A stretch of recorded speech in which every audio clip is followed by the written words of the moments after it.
Hey friends, welcome back to Simplified by Singham. Today we are diving into something super useful in Python, which is modules. Now, don't worry if this sounds a bit fancy. By the end of this video, you'll see that modules are just like toolboxes, and trust me, once you learn how to use them, you'll save a ton of time when coding. So, what exactly a module in Python? Imagine you are building a table and you could cut the wood yourself, make the nails, and even invent your own hammer.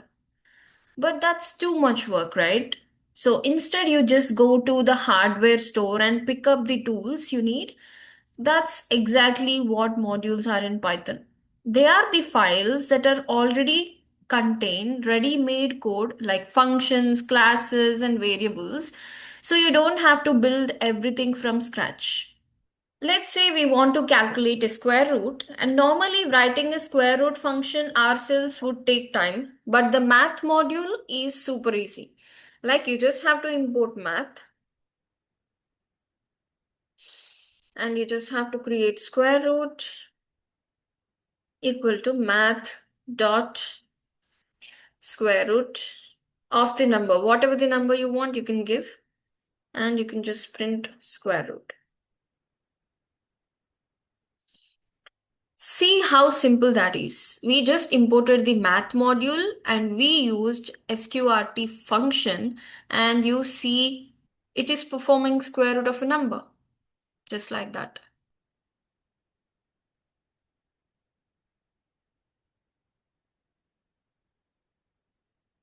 See?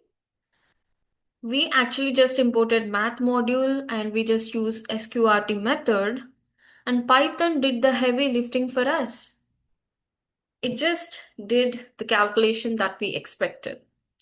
This math module not just have sqrt, it does have a bunch of functions which do mathematical calculations. Now sometimes modules have long names.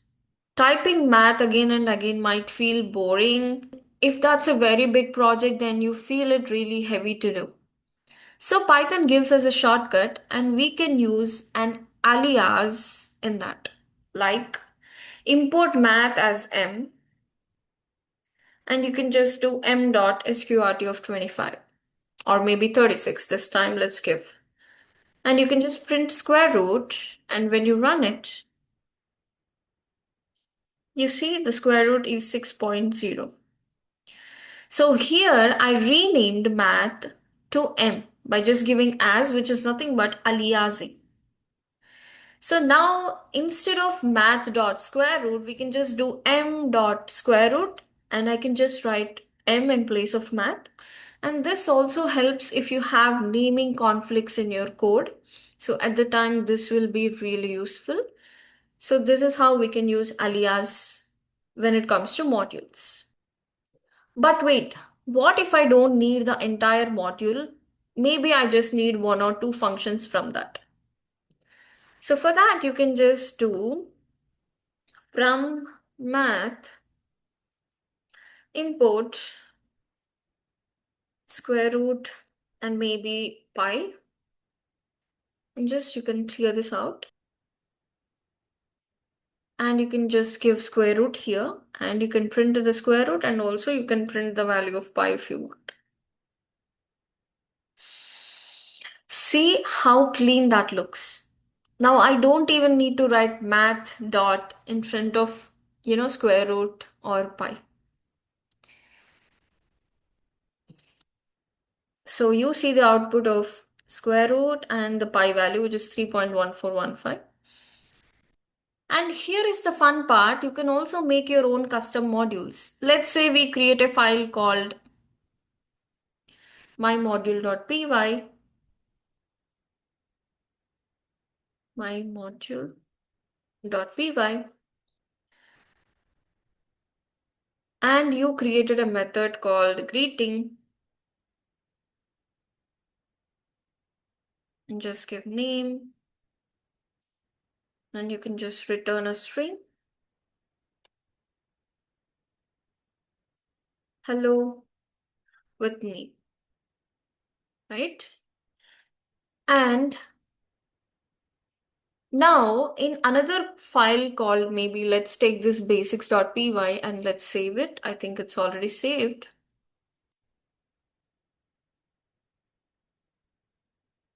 And now you can import this mymodule.py here by just doing import mymodule, and let's clear this up. Let's create a message. My module dot greeting, because that's the function we created, greeting, and you can just send the name as Alice.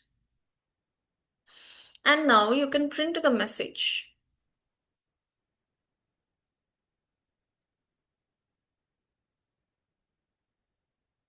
Now when you run it, see, it is still giving you the output. So you just created your own module and you created function there and you imported that module here as my module, and you gave a message and you just used dot to call that function. In order to call that function, you have to give the module name dot greeting which we created. So what does the interpreter do? So interpreter now jumps to mymodule.py and it will fetch this greeting method and then will return this string. And what will be the name? The name is nothing but the parameter you sent it here, which is nothing but Alice. You'll save the value as Alice in place of name, and then you will just see hello name as hello Alice as output. So this is how modules actually work.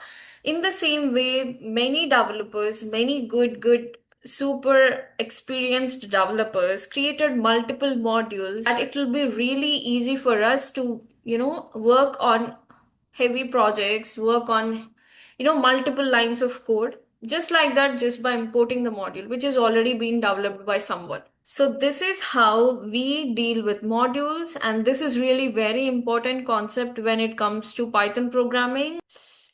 Now let us understand standard versus third-party modules. So standard modules are nothing but these come built in with Python, math, random, datetime, which are all ready to use.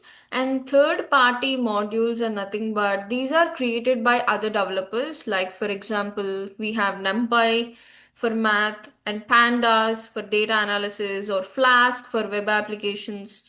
So you can just install them by using pip command. So pip install NumPy. So these are the third party applications which are used for data analysis or, to deal with mathematics and all those.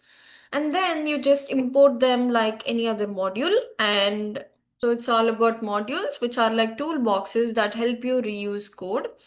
And you use import module name to bring a module. And you also use alias with as, and you import a specific items with from module import something, and then you can even create your own modules. And you also now know the difference between standard modules and the third party modules.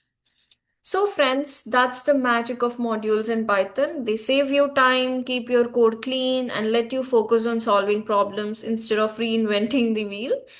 So now here is my challenge for you. Create your own small module with a function, maybe a calculator or greeting module, and then import it in another file. Trust me, it feels amazing when you run it for the first time.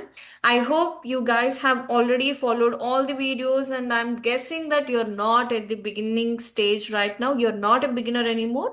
You came to intermediate level, and I'm happy that you're here. And if you got this, I'm so happy for you. If you still have any doubts, you can comment down below. I'm just gonna follow your comment and I'll try to reply as soon as possible. If you still have any doubts, you can let me know.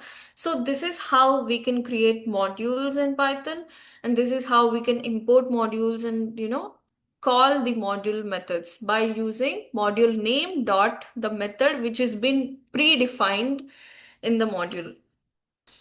And if you enjoyed this video and learned something new, don't forget to like the video, subscribe the channel and share it with your coding buddies. Because learning Python is a journey, and together we are going to make it fun and easy. All right, that's it for today. Keep coding, keep exploring, and I'll see you in the next one.